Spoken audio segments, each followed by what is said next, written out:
My name is Shannon Lane and I'm the Chief Marketing Officer here at CyberCX. I'll be your moderator for today. It's a pleasure to welcome you and I'm very excited to introduce the very first CyberCX Cyber Dialogue webinar. Thank you for taking the time to be with us today. We've had over 250 registrants for this webinar and we've received dozens of individual questions in advance, which is fantastic and certainly demonstrates the interest in this particular topic. This webinar is the first in a series that is designed to assist you to maintain an effective cybersecurity posture whilst adapting to the altered COVID-19 constrained work environment. The aim of these webinars is twofold. Firstly, we'll be seeking to provide you with actionable support advice to help you remain cyber aware and cyber secure through the crisis. Secondly, we'll be providing you with an opportunity to really drive the agenda. Based on your questions, CyberCX will assemble your feedback and thoughts and develop topical content for future webinars. Today, we'll be running a question and answer format with advice to help you embrace secure remote working. A little bit about CyberCX now. CyberCX is Australia's leading independent cybersecurity company. The combined strength of CyberCX constitutes the nation's largest pure play cybersecurity organisation, with a workforce of over 500 cybersecurity professionals and a footprint across Australia and New Zealand, and an international presence in Europe and the US. CyberCX has Australia's best cybersecurity talent, delivering the most comprehensive range of cybersecurity services to businesses, enterprise, and government. The agenda today, we're just having a little bit of a transition problem with our slides. The agenda today will be to alternate between our two guest speakers and ask them the very questions that you have sent through in advance. We will run two polls as well on this particular webinar, and we'll finish by opening the session to all the online questions about secure remote working that you may have. If you can, please use the chat facility to lodge any questions that you have as we go along. Today, we have two absolutely outstanding speakers. Alastair MacGibbon is the Chief Strategy Officer here at CyberCX. Prior to joining CyberCX, Alastair was the National Cybersecurity Advisor and Head of the Australian Cybersecurity Centre within the Australian Signals Directorate. He also performed the role of Special Advisor to the Prime Minister on cybersecurity.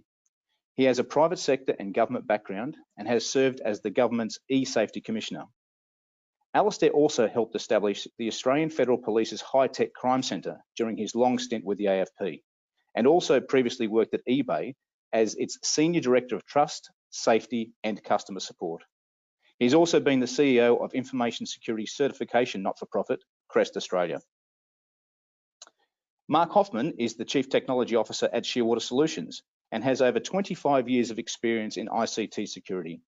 He has worked for both private industry and government and has provided a wide range of information security consulting services to numerous organisations. Mark has written a number of publications, has trained and lectured internationally, and is a handler for the Internet Storm Centre. Mark also holds a very wide range of professional and industry certifications, so you're in great hands.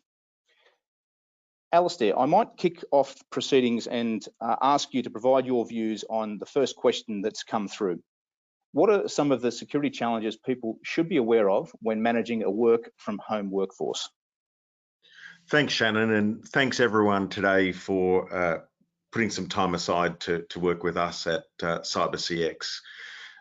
First thing I'm going to say is my friend Baron Loudenbach, the CISO at Telstra, says that cybersecurity is a team sport. You know, the fact that you're participating in this webinar with us gives me great heart. Look, Shannon, short answer is clearly our work environment changed very suddenly. I know various organisations, and we're kind of privileged in many respects, of course. Those of us who work in this space often have worked remotely, but for a lot of organisations, this came very suddenly. And there's no doubt, of course, that there's been a shift in terms of the cybersecurity threat as it then imposes itself upon businesses and us at home. I'll break it up into a few sections. Technology, there's no doubt that we've all encountered capacity constraints, whether it's overloaded VPNs, whether it's questions about conferencing video conferencing facilities, and I suspect we'll get into that today. The concept of BYOD being even more pervasive than it was in the past. Now, for someone like me who lives rurally, internet bandwidth has been one of the things, of course, that we always thought of rurally, and a lot of people now are encountering that same problem. From a governance point of view, there's questions along the lines of, can a machine not just access data, but store it at an endpoint in order to then get around some of those bandwidth problems? What happens when we're transmitting data? Is it encrypted? Some people and some organizations have shifted to using private emails or some of the web-based emails to get around some of their problems. There are things like our password policies, and in my old government jobs, you'd have to bring a computer in, of course, back in and plug it into the network before you could change passwords. It couldn't be done remotely, so that's a question. And things like how we monitor the endpoints now that are outside the perimeter of the organisation. That physical aspect is really important to me. For years, I've talked about how the internet has broken down the concept of the boundaries of a company or an organisation. When I first joined the police in 1989, the evidence of a crime would be somewhere between the victim and the offender, and now, of course, that curtilage has been broken down, and certainly much more in a work from home environment. And the last thing I'd say is that there are new risks that have come with this environment. In any crisis, we see criminals and nation states pivot very rapidly to piggyback on a crisis, whether it's a cyclone or a flood, whether it's bushfires. Certainly with COVID, we've seen an increase in the very specific exploitation of humans when it comes to this. And there's no doubt that the technical fabric that we're now relying upon is presenting new vectors of attack for those nation states and criminal groups. But I'll try to be speedy and end there, Shannon, if that's all right. Thanks very much, Alastair. That's great. And I think we will have an opportunity to come back to some of those new risks because some of the questions that have come through are very much focused on that new threat landscape. Mark, I might kick over to you now. What are some of the new challenges that CIOs face in this new world of working from home? How do you protect your data in the cloud, load on infrastructure, and how do you ensure safe use of virtual desktop environments? All right, nice big question to start with. Thanks, Shannon. I was hoping you'd throw that one to our Mac, make my life easier. Look, to be honest, the biggest challenge for CIOs is going to be, where's your data? That's probably going to be the biggest challenge, because as Alastair mentioned, people are now working from home. They're storing data potentially on their home machines, so that's going to be a challenge. Working from personal accounts, so now they're storing corporate data in other organisations' environment, and whilst that might be okay if the person's using an Office 365 or other Hotmail type environment that we know the vendor, when it's bobsinternet.com, you don't necessarily know what the security is around that. So that's going to be a problem. We've seen the infrastructure kind of groan and creak over the last few weeks. Now within Shearwater, we've kind of been lucky because we've architected our environment to allow people to work from wherever for a few years now, but a lot of organizations haven't been quite so lucky and are now finding, VPNs aren't coping, rapidly re-architecting how people get access to environments, which is where obviously the virtual desktop environment comes into it. So for CIOs, I feel sorry for you. I'm sorry that there are a few big challenges ahead. Your IT infrastructure is not going to look the same going forwards. Organisations are learning lessons about where those staff are and how they need to access data, and unfortunately, they're learning them very hard and fast. The security requirements, though, they essentially stay the same. Where's your data? What are you doing to protect it? And what controls can you fold around that information that you need to? So the virtual desktop environment, that's probably actually one of the nicer solutions that's out there for some organizations. And obviously, many larger corporations have been doing this for quite some time. And those that have BYOD environments may already have quite a large virtual desktop environment. From the desktop perspective, it's just the same as what you would do in the office. You know, you're protecting that particular platform with the sensible endpoint controls and other access. Probably in this cloud environment that we're working, authentication becomes a big thing. So what we're seeing attackers focus on is organizations and systems that do not use things like multi-factor authentication. So that becomes a big target at the moment. And it makes it easier because people are working from home. They're used to now receiving emails from all kinds of potentially weird email addresses that they are supposed to action because, you know, it is the CFO, but he's using his private account because you can't get access to the corporate account. Therefore, yeah, those kinds of business email compromise things that we see a lot of might actually get expanded out that way. So phishing becomes a problem. Your infrastructure is groaning, and yeah, your staff are possibly starting to crack as well. After working from home, I've got one staff member who dearly wishes to sell his children at the moment, I think. Yes, as a CIO, yeah, those are kind of the challenges that you're working with. We're going to dig in a little bit deeper into some of the aspects of that. So we'll answer more of these questions as we go along. Okay, thank you, Mark. Very expansive and great answer there.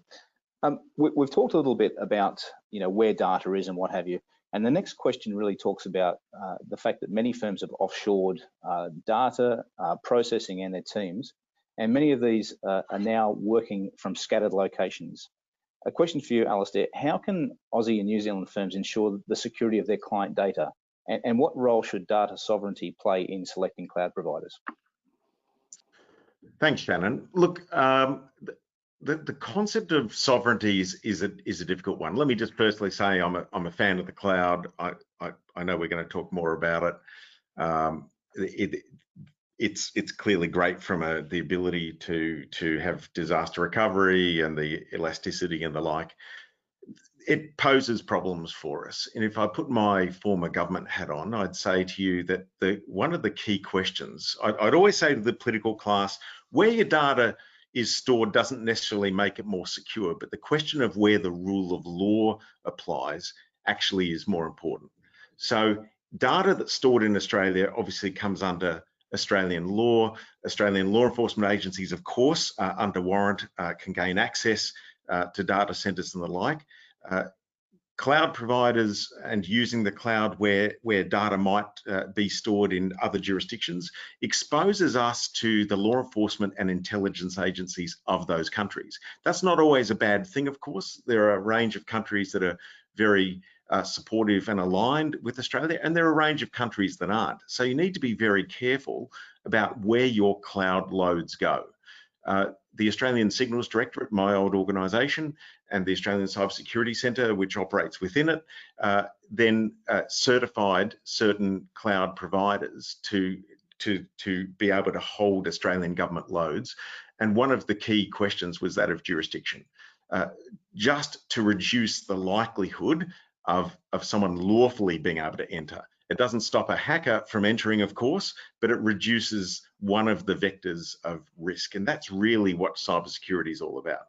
So what I'd say is that, you know, and again, I think this COVID pandemic will start bringing into question some of our globalization, or certainly calls into question some of our supply chains and whether offshoring our staff is always a good thing. Because now some organisations can't actually be moving their staff around they used to in order to service customers. So I think this is one of the key political and economic questions that will come out of this environment. And I would suspect that we'll increasingly see Australian organisations and New Zealand organisations onshoring data and onshoring their workforces. And one of it's just going to be purely economical, and that is that we want to keep money flowing inside our system, particularly when we're seeing such massive government grants. I'm not sure if that's too much of a political economic answer for you, Shannon, and and obviously if Mark wants to kick in, but I think again, being able to direct working with a cloud provider that can actually say, we'll keep your data in these zones or in these centres, is always of preference to me, because they also tend to have an ability then to control their staff a lot more, and that's one of the key questions: who has access to your data, like Mark was saying, and of course making sure that it's encrypted at rest and while moving. Look, Alastair, I think that's a really important point to make, because it's not too high level at all. I think at the moment, a lot of organisations are very focused on their day-to-day operations, but you've also provided a really nice macro level context there in terms of how the political situation may change and the economics that drive our decisions may also change as well. So that's great insight there. I might just push on in the interest of time. I think we have had a lot of questions about Zoom. I think with the recent phenomenon of Zoom bombing and other exploits, it's important to sort of provide a little bit of context here. Now, I've got to thank you all for your questions. There were a large number of Zoom specific questions, and we've tried to collate the key ones. Mark, can you provide some general context in terms of answering some of these elements of the question? Yeah, sure. I mean, there's obviously a lot of concern going around Zoom and the security of the Zoom product itself. And you know, to be fair, their history hasn't necessarily been all that great. They had a application issue last year on the Macs where they were essentially building a web server on the Macs that people could connect to without actually there being a Zoom connection. So that was a bit of a problem. And of course, the ones that were recently in the press. The worst one of those ones that were in the press is probably the Zoom end-to-end encryption. They say that they encrypt the conversation end-to-end, so that means between two parties or multiple parties, and that just wasn't the case. The communication is encrypted, it's just not quite encrypted the way that you and I understand end-to-end encryption. So that might have just been a marketing freak out between marketing and technical. So some of the sub points there. So what's the most secure online meeting solution? They all have their challenges. For example, Teams Normal, as in not the certified one by government, you know, they send part of their conversations overseas. So the servers are in Singapore and Hong Kong and various other locations. So there is a chance that some of your conversation goes that direction. Zoom has the challenges that we've seen in the press. If you want to read more about that, Rapid7's actually had a nice blog on their webpage that kind of goes through the actual vulnerabilities that were disclosed and the reality of them compared to you know, using the product or not using the product. I'll touch on some of those. The end result of kind of a lot of discussion on Zoom and whether to use it or not is it kind of depends on your circumstances. If your conversation is super secret, I'd probably not be using Zoom. I'd be using some other platform. You know, Skype for Business encrypts end-to-end. Teams, similar, has a slightly better security platform. Some of the other video conferencing facilities will have slightly tighter security. But for normal, general day-to-day use, Zoom is still being used by many organizations and is okay. The bigger one that I find is probably a little bit more objectionable than a lot of the vulnerabilities that have been disclosed is the Zoom bombing. So that was where people basically dropping in on meetings and posting all kinds of disgusting pictures within the meeting. That can be stopped by just some configuration. So, you know, make invite passwords, make sure that the person's actually registered with Zoom perhaps, or have the waiting room set up so you can admit people, so you can vet them before they actually join the meeting. So no more anonymous meetings is probably a good recommendation for Zoom, and that's one that we use in-house as well. So thank you, Mark. So yeah, so that's probably the practical, and I just want to quickly touch on are WebEx, Teams and Skype really any better than Zoom? They all have their issues. It's kind of, you know, horses for courses. So if you have a particular need for a particular product, then you just need to follow your normal instincts and do a little bit of a risk analysis of what do I really care about, and in that case, decide which product is suitable for you. Okay, fantastic. Thank you very much. And I think we'll probably hear a little bit more about answering the technical questions. Shannon, is what I'm going to say to you. I'll see what is in store for the next series of questions, Alastair. We might have a few more technically oriented ones aimed at you, so we'll see how we go. All right, so look, actually one for you. How do you convince users to use Password Manager and stop reusing passwords? Maybe a quick insight there. Yeah, so we know people constantly reuse passwords, right? I mean, we're creatures of habit. There's probably nothing wrong if you're using, if your online newspaper subscription and a few others to be using the same password across a few of those. That's great, but you can't be then using that same password to be securing your bank or your corporate accounts. Bill Gates said usernames and passwords were dead in 2004, and I reckon he was right. We just haven't caught on yet that that's the case, that you can't be using usernames and passwords exclusively anymore. I like passphrases and I also like password managers. I tend to use a passphrase because then I'm not reliant upon a single point of failure. But if you had a choice between reusing passwords and a password manager, I'd be choosing a password manager any day. But again, I like passphrases. I like the concept of nursery rhymes or other such things, or just picking the first letter from phrases that you like that might relate to the thing that you're doing is another way to do it. This is one of the great fundamental problems that we face. I mean, cybersecurity is a complex business, but there are so many things that are quite simple that would dramatically reduce the threat vectors for organizations. And it does surprise me this many years into it, Shannon, that passwords are still one of the fundamental things. Passwords and patching and really simple things are still just so fundamental to cybersecurity. But I'll probably just end it there. No, that's great, Alastair. Thank you. I think you're right. I might jump in for a couple of seconds, if that's all right, Shannon. Sorry. Sure, Mark. Sorry, man. Just with the password managers, one of the main reasons why I like using it is because generating a 40-character password for a website is trivial because I never have to remember it. So that's one big benefit of using them. So leave it there. Very good. No, that's good. Thank you. That's good insight.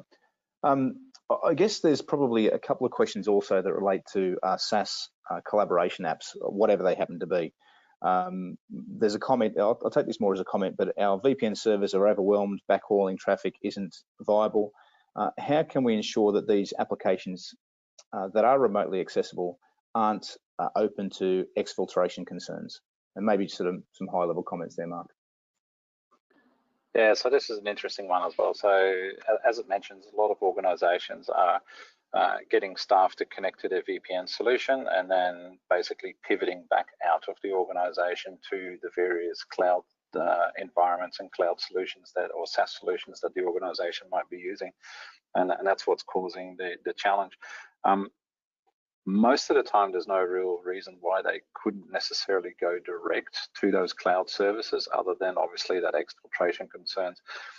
That exfiltration concern is probably the same without the VPN as it is with the VPN, because in the cloud environments you often have access to other things and you can potentially access it differently anyway. So it goes back to the particular platform that you're using. Going to Office 365 or Azure or AWS or the Google Cloud environments, you have logging facilities that give you access to exactly what a user is accessing and what they're actually downloading, uploading, or even sending back out again. So that's available to you, and there's a number of tools that will hook into those particular cloud platforms and provide you with that overview. So things like CASB products, by having agents on the endpoint, which hopefully you already have, that you can report back to some central location of what's being shifted. Those types of products can tell you when people are copying things from OneDrive to Dropbox to box.com to, insert your favorite storage facility there. Some of the platforms will actually have DLP, so data loss prevention capabilities. If you've got Office 365 and I think it's E5 licenses or E3 plus something, then you have access to the DLP components there, and you can actually set up rules about how your data can be accessed and where it can be moved to and sent through to. So those are certainly things that you should be looking at for your particular platform. Google has something similar for their environment. AWS has something similar in their environments where you can get good visibility on what's moving where. For the more SaaS-y products, so like your Salesforces and insert your other products, you're really reliant on what that organization will deliver to you, unfortunately. Okay, that's good. Thank you, Mark. Look, what we'll probably do now, if it's okay, is run one of our 2 polls that we'll look to get your insights into. And what we'll do at the end of this particular webinar is we'll roll that information in terms of your voting back to you. So what best describes your organization's plan for securing remote work currently? You have a plan in place and are actively scaling it. You're currently developing a remote working security plan, or you're looking to develop a plan in the coming weeks. We'll look to provide you with about 30 seconds to answer. Once that's concluded, we'll move on with the rest of the questions.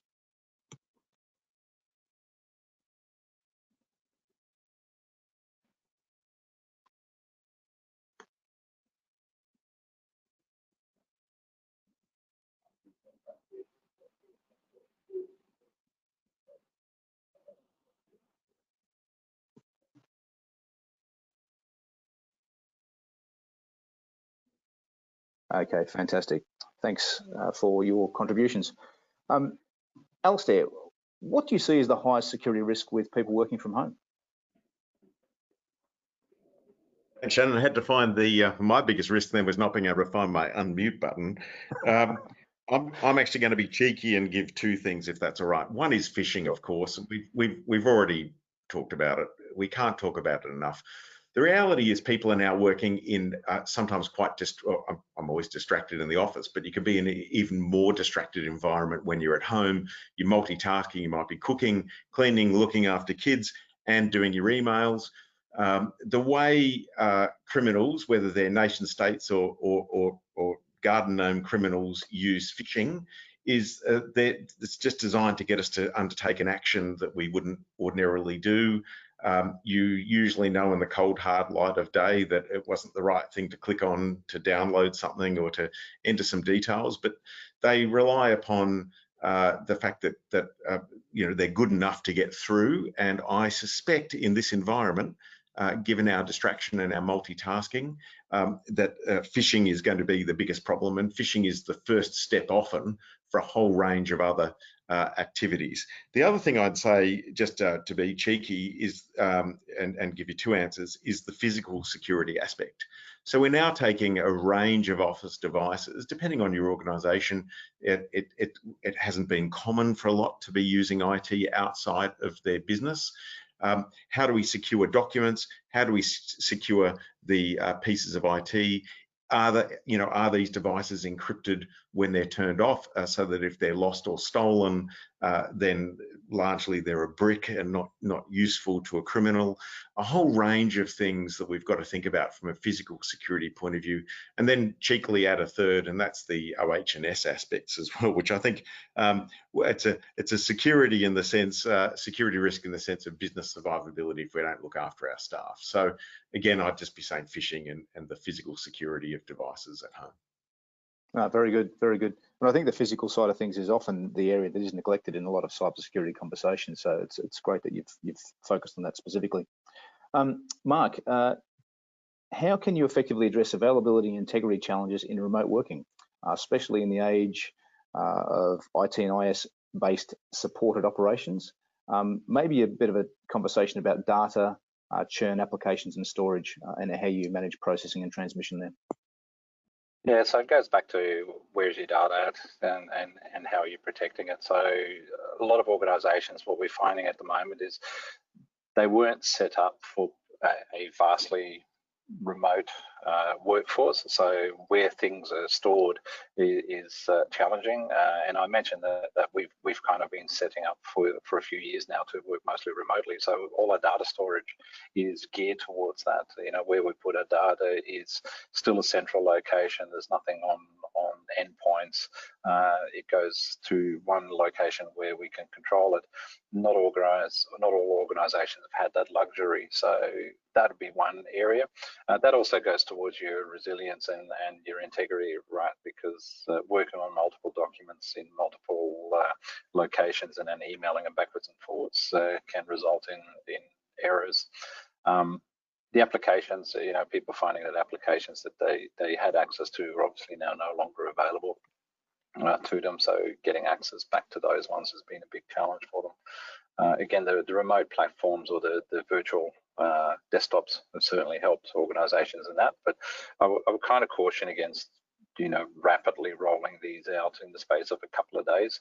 It still needs to be thought about. By all means, accelerate it, but still follow your normal governance processes and your project processes to make sure that you end up with a reliable solution and not something that's been held together with baling twine and string.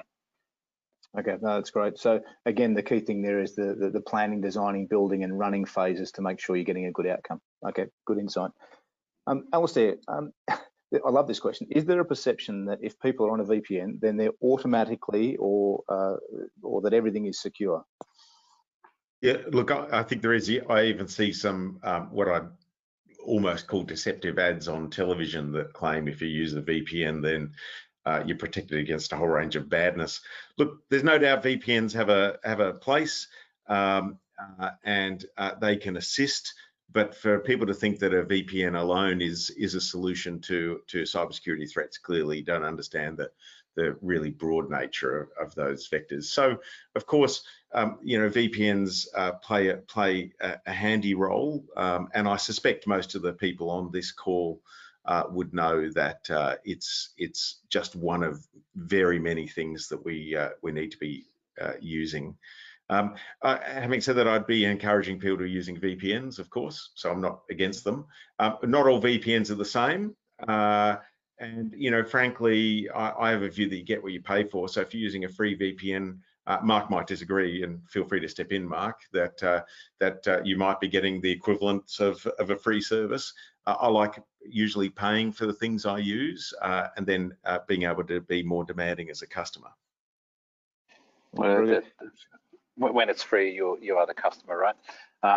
With the VPN, it's worthwhile mentioning if your particular VPN vendor hasn't contacted you about increased licensing, many of them are doing burst licensing and free licensing to get people around this COVID-19 period. So do keep that in mind before you start opening your wallet, that a lot of them will have this kind of facility free for you.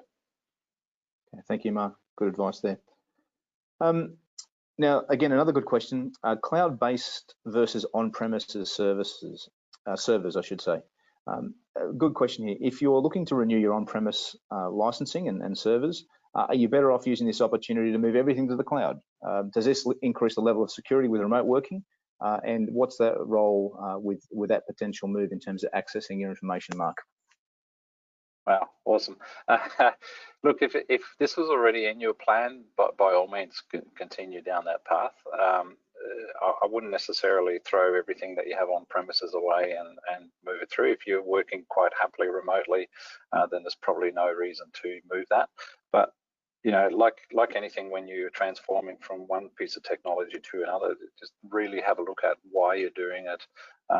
Does it make sense for you? Does it make sense cost-wise? Whilst moving things to the cloud can be potentially more cost-effective, if you do it incorrectly, it can also be more expensive. So it becomes a balance there. From a security perspective, again, it depends on who you pick. Some cloud providers take the security very seriously. Other cloud providers don't. So doing that assessment before you start consuming a SaaS service or cloud as a platform, do that cloud assessment, do the risk analysis on it. The CSA has got good insights into that. They actually have a questionnaire that is aligned with 27001 that you could ask your cloud provider. The most bigger cloud providers will actually have a button somewhere on their website that says how we comply with standard X, Y, or Z. So I'd certainly encourage you to have a look at that. But yeah, again, don't necessarily rush it. Look at the pros and the cons like you would normally do, shift the cloud loads as you need to continue your business. Right, thank you, Mark. Alastair, this is another fairly high-level question. Are you seeing the productivity versus security balance shift in light of home working issues? And do you see this as a temporary or a permanent move? Look, I'm a glass half full type of guy. I'm going to say that this could actually improve both. I'm certainly, in many respects, more productive. If you take out transport time to the office, and if you're regularly catching flights, and suddenly that's stopped, then you know, my ability to then get involved in extended video meetings has increased almost exponentially, which is theoretically a productive upside. But I do worry, of course, you know, and this whole call is about the concept of making sure that we're both productive and secure. And those those settings are really hard to get. One of the things I'll often say when speaking publicly, Shannon, is that the concept of cybersecurity really should be called cyber risk resilience, because it's a risk management game. And that means we do sometimes trade productivity off for security and security off for productivity. In a perfect world, if you want to be more secure, people wouldn't be accessing from outside an organization. We'd make sure that you're in a environment that electromagnetic signals couldn't get in, et cetera, and you know, some of us have worked in organizations where that occurs. But we've got to be realistic, and therefore everything we do as organizations, and everything frankly we do as families, is a risk management exercise.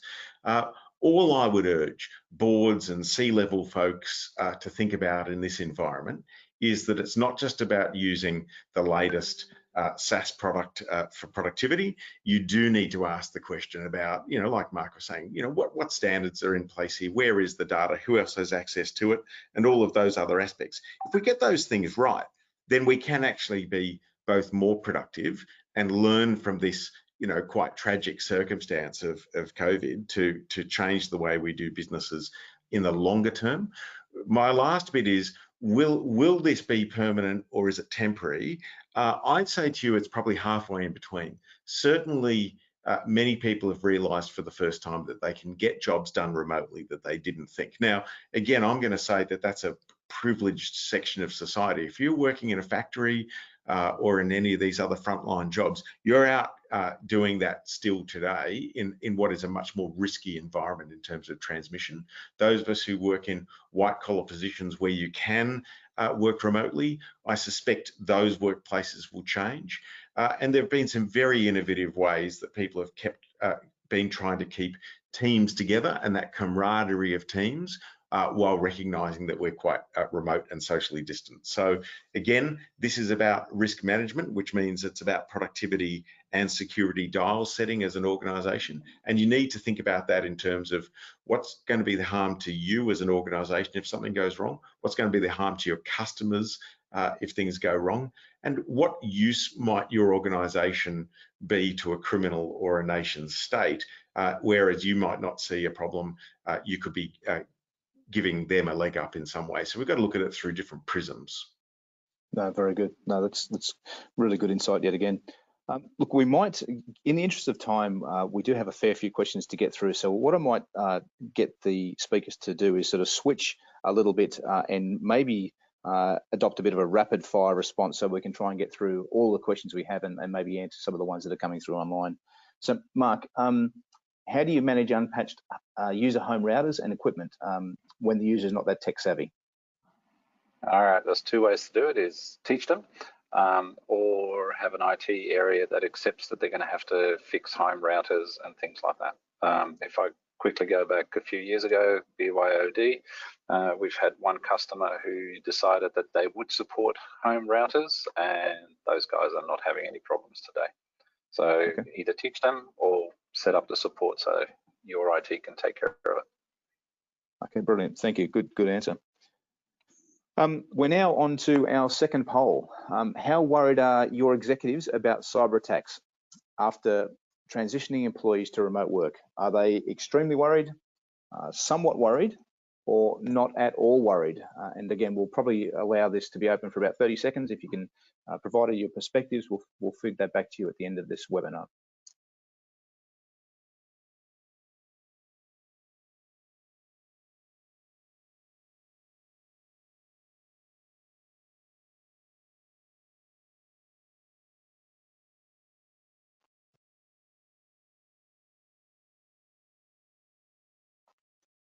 Okay, fantastic. Thanks, everybody.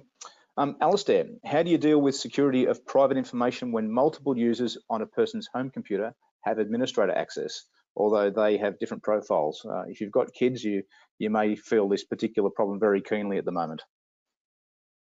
Yeah, it's a fascinating one, and this kind of goes to the BYOD question. Little secret between all of us on this webinar, I've been someone that has railed against BYOD for a long time. I think it's much easier if an organisation controls one device and you have a private device that isn't connected to an organisation.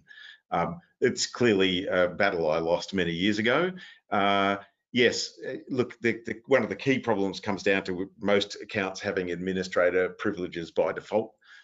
So what we really should be doing is making sure that we turn off the administrator rights for profiles on our computers. And part of that reason is that criminals will often salt their malware into popular sites that people go to, whether it's pornography or gaming sites and the like. And we can't expect all members of our family to maintain the same level of security and risk vigilance as we might from a corporate point of view. It is the problem associated with having shared devices. What I would say, of course, is it's going to disproportionately affect those people who are economically disadvantaged and are forced to use the same device for home entertainment, for their kids, or work for their kids at the same time as work for home. And again, this will show that economic divide. And look, I suspect that's the short, quickest answer to your question, Shannon. No, that's fantastic. Thanks, Alastair. I'll press on, and I think we've possibly got another question that deals specifically with working from home, balancing customers, suppliers, and staff. The multitude of applications that you run up on your device and have to obviously potentially weaken your endpoint security in order to make them work. Mark, can you provide some comments about what can be done to improve the situation? Yeah, so the short version is most of these services, if not all of these services, are outbound. So you're not necessarily drilling holes into your environment. So that's a good thing. That said, you have many more applications running, many more applications, many more lines of code, many more possible vulnerabilities. So you are more susceptible to attack using these particular platforms. And for example, Zoom has skyrocketed over the last few weeks. So I would be extremely surprised if we didn't see some specific Zoom-based attack or vulnerabilities coming out in the next month or so, if not sooner. So that's the thing. What I do is I basically open up the app when I need it, and I close it down and shut it down the second I'm finished with it. Then that means it's not running, which means it can't accept connections at that particular moment in time. I leave my core application open, and that is it. And then for meetings, I open it, I close it when the meeting's done, and that's it. So that's probably the easiest advice there. Thank you, Mark. But just taking a step back to Alastair's comment about BYOD, and the fact that not all organisations can control exactly what they've got to work with. Are there any guidelines for organisations about what they can do to sort of rein in some of the BYOD activities and what they need to do there? So the BYOD activities, I mean, obviously, ideally, I'm a little bit in Alastair's bucket as well, as I'm not a big fan of BYOD, but some of that control, many organisations have gotten back by utilising the virtual desktop environment. So whether that be Citrix or Azure or anything else, it doesn't really matter. It's where the controls are at the endpoint that you control, which is the virtual platform. And then in that case, you don't really care about the real endpoint anymore.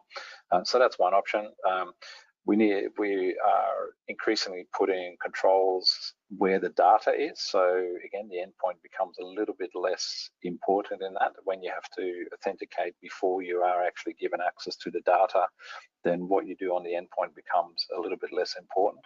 That doesn't stop the other issues of data loss and things like that we've already touched on. But that's kind of the areas where we're going to is more control at the data. Very good. Thanks, Mark. Alastair, again, similar sort of scenario for desktop security and monitoring in the remote scenario. What is provided by Windows out of the box? Is this a cost-effective solution? Maybe Mark or Alastair could take this one on. I'm going to throw that straight to Mark. Look at me for a short answer. Thanks, Alastair. That's unfair. You wanted a technical question. There's one right there. Look, the Windows out of the box, obviously it does monitoring. I'm kind of assuming that you might be meaning, things like Office 365 and Azure. If that's what the question really is, then that kind of depends on your licensing levels. But Windows out of the box itself, without an Azure, it has Defender on there, which does do some level of application control that you can switch on. It does do your antivirus, so you can do that. So that bit's cost effective because it's free, it's already there for you. If you have to start increasing licensing in Office 365, yes, then there is a cost involved. I think the highest level license is about $78 per person per month, so that can get quite expensive, but you do get quite a bit for that, including their threat intel platforms, their management, your patching, your endpoint management, your vulnerability information, actual threat information out of your emails and various other bits. So there's quite a lot that's there straight out of the box that you can enable, and you may in fact already be paying for, but you haven't utilized it because you've got either other controls in place or it wasn't a big driver for that particular license in the first place. All right, thank you, Mark. Again, I think this question has possibly been answered already. Interested in the top technical and process controls that should be in place to secure remote workers. Maybe top two from you, Mark, and top two from you, Alastair. I'll pick the easy one then. Your physical controls, obviously, as Alastair mentioned. See, I pinched that one from you, Alastair. Shame on you. Shame. Yeah. I know, blatantly. Your physical controls, your processes, you need to know where your users are. You need to, if I go a little bit deeper, onboard them and offboard them as quickly as you can, because you now no longer can see whether someone's in the office or not. If they've left the organization, then getting rid of their access a lot quicker than the 90 days or so that maybe previously has been taken. That'd be a good idea. And from my perspective, because I love my logs, monitoring. If you can't monitor it and you don't have visibility, then you're losing out. Okay, thank you. So I'm just going to, just really quickly, in the interest of speed dating and getting through some questions, Shannon, I'm going to say patching, or at least understanding the state of patching of whatever your fleet is. And I'm going to just double down on the other answer of Mark's, which is the constant monitoring. You actually need to understand what's occurring real time these days. The concept of just patching and having strong passwords has gone. I think any organization of a reasonable size needs to have real time understanding of what's occurring. Okay, thank you very much. Look, the next question I'll probably take on myself. It's a really good question that's come through, and I guess it's a perfect segue to talk briefly about the COVID-19 response material that CyberCX has produced. In response to COVID-19, we've clearly outlined the day-to-day business challenges being experienced by many of you, and we've provided some impartial recommendations on how to meet these challenges, and then offered some suggestions about how to obtain additional assistance should you need it. We've produced a data sheet that seeks to try and provide you with some really good advice and cover off on 5 key areas, and that's enabling secure remote working, activating a response plan, maintaining security through the crisis, detecting and responding to a breach during a crisis, and also educating users to the evolving phishing threats that confront you. What we'll do is we'll put a copy of that particular document in front of you and provide it to each of you, along with a copy of this webinar at the conclusion of today's cyber dialogue. We've now got about 10 minutes to go, so I'm keen to progress with some of the questions that have come through online as we've been going. The questions have remained of a fantastically good standard, so thanks very much for that. We might just go through and have a bit of a rapid response from both you and you, Mark, and Alastair. So taking a further comment from the monitoring discussion that you just had a moment ago, Mark, what are the key measures for monitoring for signs of compromise in your environment? So we're actually starting to look for anything that has anything to do with COVID at all, because we're seeing obviously an increase in phishing emails, and when you see phishing emails, you see accesses to certain domains. So we're monitoring those ones. There are a number of thread feeds coming through now. If you're a fan of MISP, I encourage you to have a look at their COVID-19 page. There is some fairly dirty data there, as in it's not very sanitized or ready to use, but it is a good source of information.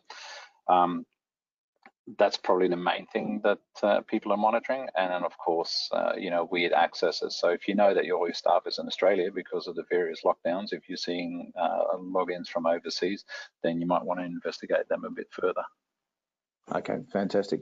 Alastair, I've got a good question, and maybe you could provide some insights. How can our IT and SOC teams function effectively when they're all now dispersed? It's a fascinating question. The SOC team one really perplexed me at first, and we as an organisation with you know quite a significant SOC footprint have managed to have all of those folks working remotely, and not everyone can do that. I think that it's an important one, though, to look after the welfare of those staff members. It also helps massively improve our resiliency and disaster recovery, of course, if we can get every aspect of our workforce to be working remotely. And that's, you know, as we know, a SOC is both a physical thing and then the technical aspects within it. Most people focus on the physical aspects of a SOC, and we know that that's often not as important, of course, as the actual technologies and the people and the rule sets and the correlation and the like that goes with it. So if you can move those out to people's home environments, though, again, you're handling sensitive customer data, so you need to build in a whole range of processes to make sure that that's still done with a high degree of security. Shannon, one of the things I would say is that this COVID environment and the shift that we've had to make so rapidly, even if we've had DR plans and we've had crisis plans, you know, the fact that it came across us all just so fast is forcing a whole range of innovation. We're seeing government agencies do things that they've never done before, things that weren't possible in Canberra in terms of aid to the economy or the way organisations have stretched and morphed. Just was unthinkable a few months ago is now the norm. That's building a whole range of processes inside our organisations and relationships between the public and private sector that'll actually be impacting us for decades to come. And you know, the SOC bit's just one of those classic examples of people just said, well, you couldn't be doing all this stuff remotely, and then boom, people have proven that you can. It will change the way we do business for quite some time. Okay, very good.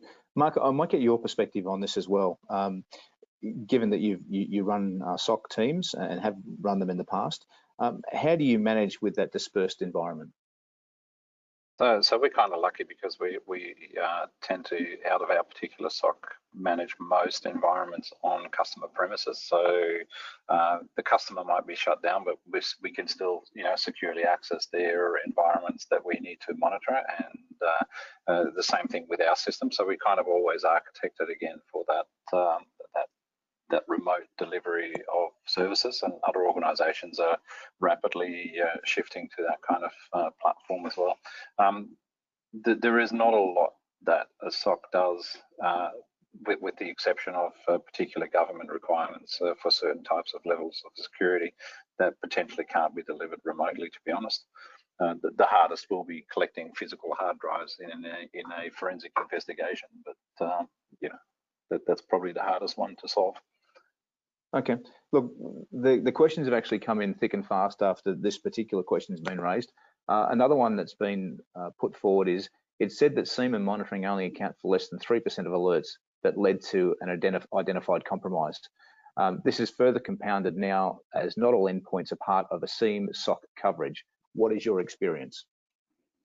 That's my experience as well. So the percentages there of what is detected from by a SOC is potentially low.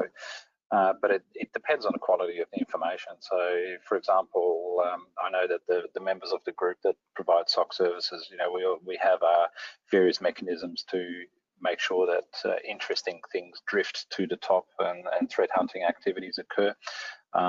It's a lot of data that's out there. What we found in the last year probably, and hopefully now even a little bit more, is that people are more keen on actually monitoring the endpoints, because that's always been a weak area. We've been kind of nice and fairly good at monitoring servers and firewalls and various other things, but that's not necessarily where the compromise actually manifests itself. It's not until you start getting data from the endpoints that it becomes much easier and quicker.